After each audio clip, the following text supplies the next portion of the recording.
বাইরে গ্রামের বাচ্চাদের সাঁতার শেখার জন্য না সুইমিং পুল লাগে না, সুইম কস্টিউম লাগে না, প্রশিক্ষক লাগে না, হুইসেল দেওয়ার জন্য লোক লাগে না, বাঁশি লাগে না।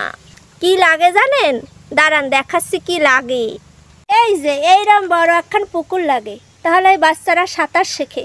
সাথে আর একটা জিনিস লাগে, এই যে ভাই এরকম একটা পট লাগে। এরকম একটা পট হলেই বাচ্চারা সাঁতার শিখে যায়। তা চলুন কি করে বাচ্চারা এই পট দিয়ে সাঁতার কাটে আজকে আমরা সেটাই দেখব। দাও নিয়ে পট নিয়ে সাঁতার কাটবা। এবার সাঁতার কাটো, এবার সাঁতার কাটো।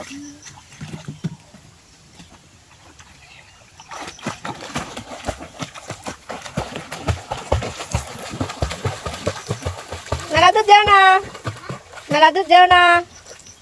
দেখেন বন্ধুরা সে কি সুন্দর একা একা সাঁতার কেটে চলে আসে। আসো আসো চলে আসো পটে ভেসে ভেসে। তার কিন্তু দেখেন পুরো পুকুরে কেউ নেই, আর ওর বয়স কিন্তু বেশি না, মাত্র 7 বছর বয়সে একা একাই সাঁতার কাটতে পারে। দেখেন পুকুরে টোটালি কেউ নেই।